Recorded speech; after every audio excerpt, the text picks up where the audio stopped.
Bueno, muchísimas gracias, Cardiva, por invitarme una vez más a este evento. La verdad es que estoy abrumada de ver la cantidad de asistentes que hay en la sala. Hay incluso gente de pie. Muchísimas gracias a todos.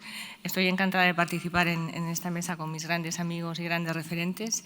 Y bueno, yo voy a hablaros una vez más del RESADIS, no solamente de la experiencia, sino de la evidencia científica que hemos podido publicar.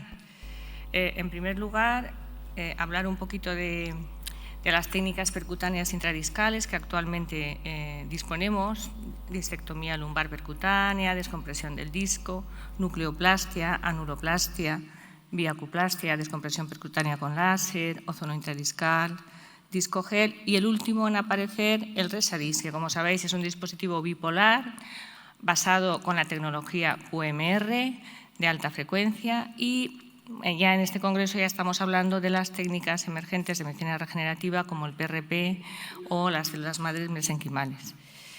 Un breve resumen para recordar un poco qué es el RESADIS. Sabemos que vaporiza el contenido del núcleo, disminuyendo el volumen y, por tanto, la compresión de la raíz nerviosa. Y la indicación, es muy importante la selección y la indicación para que tengamos buenos resultados, son hernias contenidas con compresión radicular, en personas jóvenes con una buena hidratación del disco y la mayoría con un mecanismo de producción traumático por trabajo o por deporte. Bueno, esto es la resonancia que siempre les enseño a los residentes para que sepan un disco normal, una protusión y una hernia. Y insistir, dolor radicular tras una hernia contenida en un disco que más o menos tenga un grado 1, 2, 3 de degeneración. Puedes hacer también un 4 o un 5 si quieres, por supuesto, pero sabes que el resultado va a ser pobre o nulo. Evidentemente, antes que la cirugía se puede intentar. ¿Qué ventajas nos aporta esta técnica con respecto a las que actualmente disponemos? Actualmente nos dan. Bueno, pues sabéis que el RESADIS, la tecnología Quantum Molecular Resonance, utiliza ondas de espectro de la radiofrecuencia, pero con una frecuencia que hace que el quantum de energía que se produce sea equivalente a la energía contenida en un puente de hidrógeno, con lo cual entra en resonancia, en colisión, se rompe y va vaporizando el tejido sin emisión de calor. Esto es un poco la gran diferencia con respecto a los demás. Sin nada de emisión de calor, no va a producir ningún daño en el tejido circundante. Y además nos añade la posibilidad de una pequeña microdisectomía.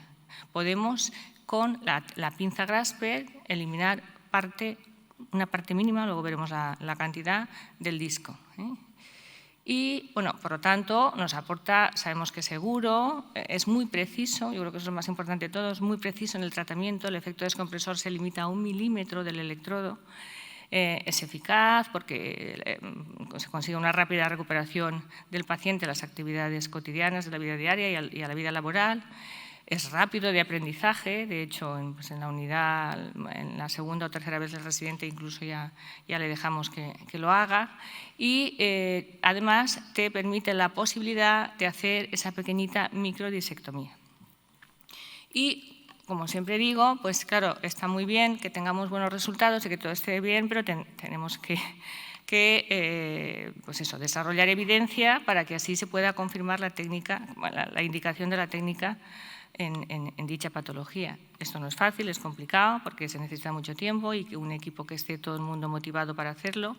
Pero bueno, nosotros lo hicimos y bueno, esto lo dejamos estar. Esto es la última, bueno, es de hace tiempo, pero en estas guías todavía no aparecía el RESADIS porque no había nada publicado. Sí, estaba un poco la mejoría que se conseguía con cada una de las técnicas que he comentado antes y en la siguiente guía que pongan, pues supongo que aparecerá el RESADIS por la publicación. Fijaos, este estudio se llevó al Comité Ético de Investigación del Hospital Universitario Politécnico La Fe en junio del 2021, o sea que ha pasado ya tiempo. Y bueno, hicimos en el diseño, la población de estudio estaba dividido en 2 etapas. Por una parte, íbamos a hacer un estudio con una corte retrospectiva de los pacientes que ya teníamos y según el resultado, como el resultado nos sorprendió, pues para que no tuviéramos que volver a presentar al comité otra vez, en el mismo estudio, en una segunda etapa, íbamos a publicar otro estudio, a hacer otro estudio con 60 pacientes, pero ya con una cohorte prospectiva multicéntrica. Aquí también participó los hospitales Quirón Madrid. Aquí tenemos todos los cuestionarios que se utilizaron y, bueno, la publicación, esta es la publicación del primer estudio en el Pain Management, que ha salido hace muy poco. Ha costado un poco porque, como sabéis, cualquier técnica novedosa, o sea, tú puedes hacer estudios de algo que ya está evidenciado y, bueno, puedes hacer comparaciones y tal, con grupos control y no pasa nada, pero es que esto es el primer estudio del Resadisc y cuesta muchísimo que te lo aprueben. Hemos tenido bastantes revisiones, pero al final, bueno, lo hemos conseguido. Y, bueno, es una cohorte retrospectiva preliminar de pacientes que habíamos hecho, son los de nuestro hospital, y la hipótesis era ver si había diferencia en la eficacia en el tratamiento de la radiculopatía lumbar entre el grupo tratado solo con descompresión del disco, con QMR, o el grupo tratado con QMR más Grasper, más microdisectomía. Los criterios de inclusión fueron pacientes mayores de 18 años, hernia contenida para que sea lo más homogéneo posible el estudio, L4, L5, L5, S1, con un dolor radicular, por supuesto, secundario a la hernia, de más de 6 meses de evolución, persistente al tratamiento conservador, consistente en analgesia, terapia física y bloqueo epidural transforaminal en los dos años previos. El paciente tenía que haber recibido QMR o QMR más Grasper en los 2 últimos años y completado por lo menos el seguimiento en los 6 meses posteriores. Y, bueno, fuimos identificando a todos los pacientes que cumplían los criterios de inclusión y ninguno de exclusión. Identificamos a 31 pacientes. De esos 31 pacientes fueron contactados, recibieron la información y 2 no pudimos contactar y 1 dijo que no participaba. Bueno, al final la cohorte se quedó con 28 pacientes. Y, bueno, esta era la patología que en este momento elegimos, L4, L5, en una hernia contenida. Como criterios de exclusión, bueno, pues ya lo sabéis, como cualquier técnica epidural, no los voy a comentar. Y, a ver, como veis, la decisión, porque una de las cosas que nos preguntó el revisor es cómo decidimos hacer solo QMR o QMR más Grasper. Es verdad que estábamos empezando. Primero empezamos solo con QMR, luego empezamos a añadir la microdisectomía porque era accesible y era más fácil. Y al final la elección de uno u otro no fue aleatorizada, sino que se basó un poco en la condición individual del paciente. Habían pacientes que veíamos que el disco estaba mucho más hidratado, era más accesible o indicada por el propio especialista de la unidad. Las medidas de resultado son las que veis ahí, el DNR, el NRS, el ODI, el SF12, la percepción del paciente, la percepción global del clínico y todos los distintos parámetros del MOS, ¿no?, para el sueño. Además, se recuperaron todos los datos epidemiológicos, género, edad, ahora lo veréis, ¿no? Y se registraron también los efectos adversos, si hubieron, del procedimiento. La cantidad de tejido del núcleo pulposo que extraíamos con las pinzas de agarre estaba en torno a 0,06, 0,09 centímetros cúbicos para todos los pacientes. No empezábamos a sacar y a sacar, sino cuanto más o menos teníamos ese volumen lo considerábamos suficiente, porque según la casa era lo más indicado y es lo que hicimos para el estudio. Estos datos, todos estos datos de esta cohorte retrospectiva fueron recogidos prospectivamente, aunque efectivamente los registramos de forma retrospectiva, pero en su momento se registraron de forma prospectiva, se pasaron los cuestionarios antes, se pasaron a los 6 meses, pero luego a la hora de realizar el estudio y presentarlo al comité ya fue una recogida retrospectiva, por eso es una cohorte retrospectiva.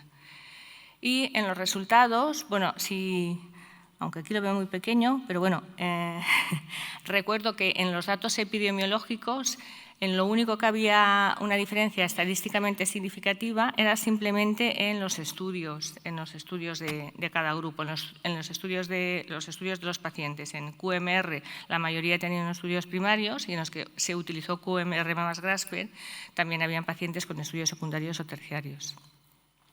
Y fijaros, respecto al cambio en las puntuaciones de todos los cuestionarios, en todos los cuestionarios, los pacientes en los que se había hecho QMR más Grasper era estadísticamente significativo el resultado muchísimo mejor que en los del QMR que no había ninguna diferencia, no eran estadísticamente significativas, no se había encontrado una mejoría lo suficientemente importante como para considerar mejoría. Conclusión, para no agobiaros demasiado con tanta tabla, en la tabla esta, que es la tabla un poco que más relevante, que nos va a valorar los resultados antes y a los 6 meses. El seguimiento se hizo a los 6 meses, junto con los resultados relacionados con la diferencia mínima clínicamente importante, que sabéis que es lo que nos va a dar un poco la evidencia.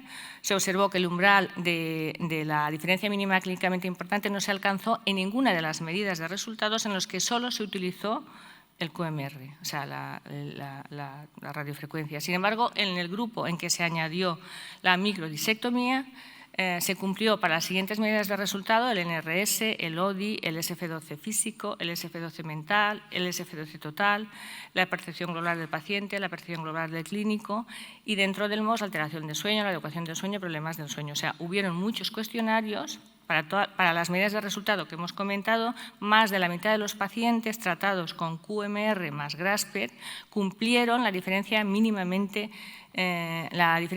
clínicamente importante.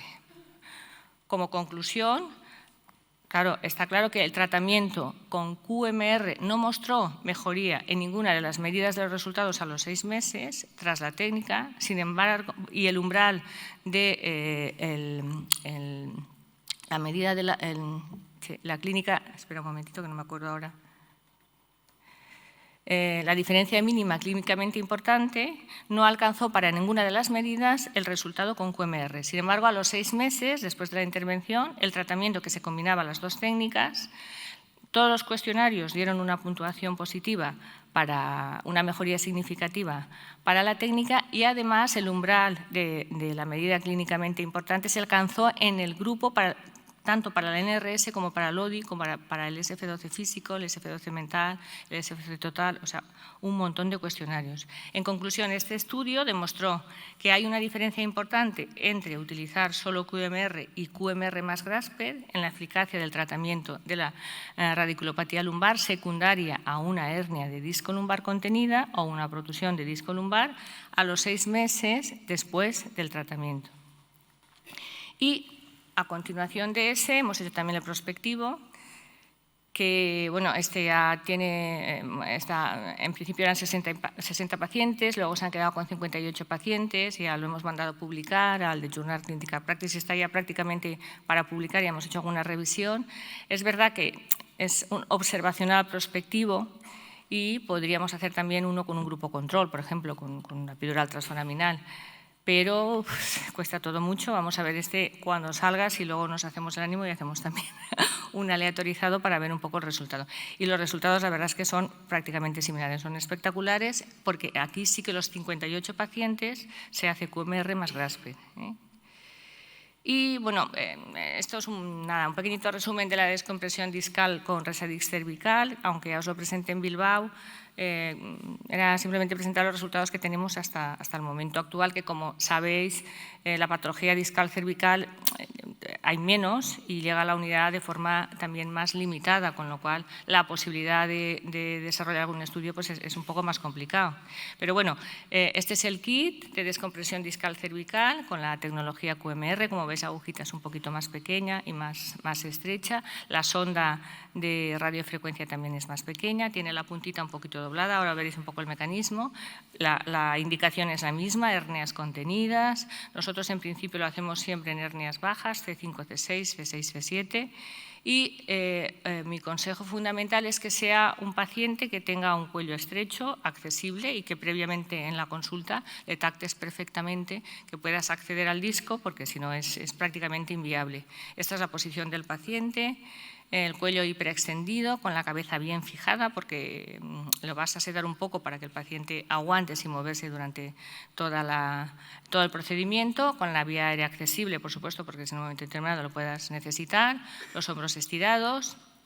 Marcamos un poco, porque luego lo vamos a tapar, la zona de seguridad y saber exactamente dónde estamos para que no haya un error en la tal. El abordaje es súper sencillo, es muchísimo. Ayer creo que fue en la mesa que estuvimos aquí de controversia, el mismo neurocirujano lo comentó, es mucho más sencillo que el abordaje lumbar, pero como buenos anestesiólogos te da siempre un poco de, no sé, necesitas el apoyo de un neurocirujano.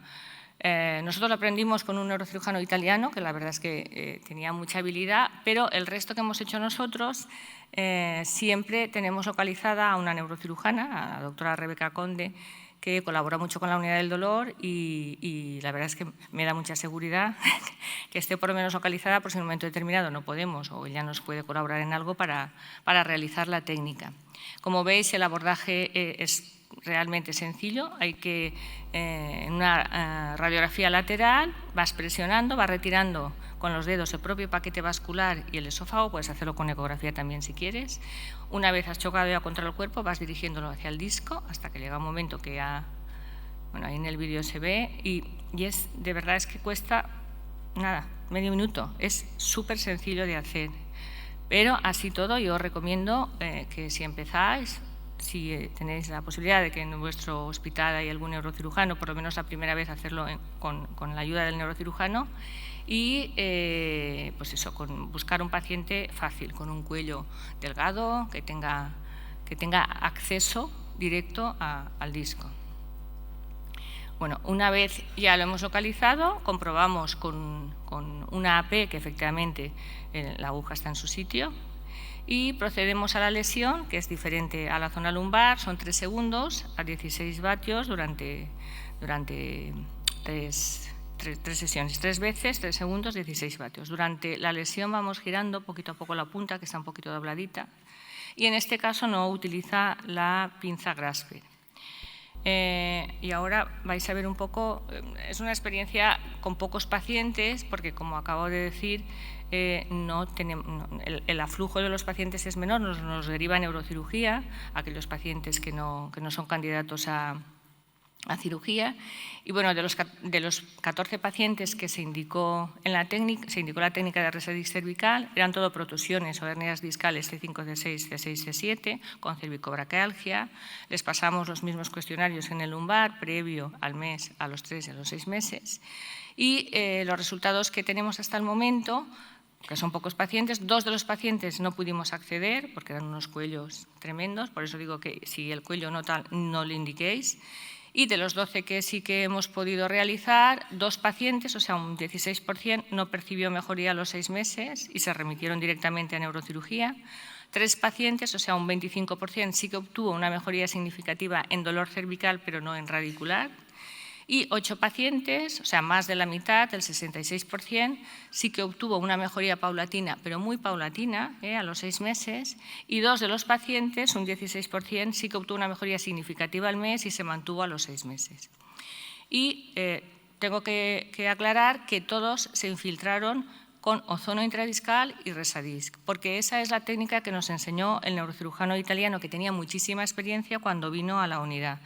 Porque, según él había hecho solo con ozono y solo con Resadix, y los resultados eran mucho más pobres, y desde que utilizaba la combinación de ambos, los resultados eran muy buenos.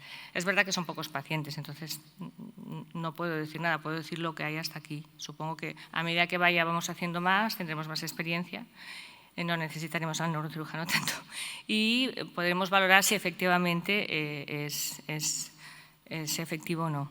Y ya está.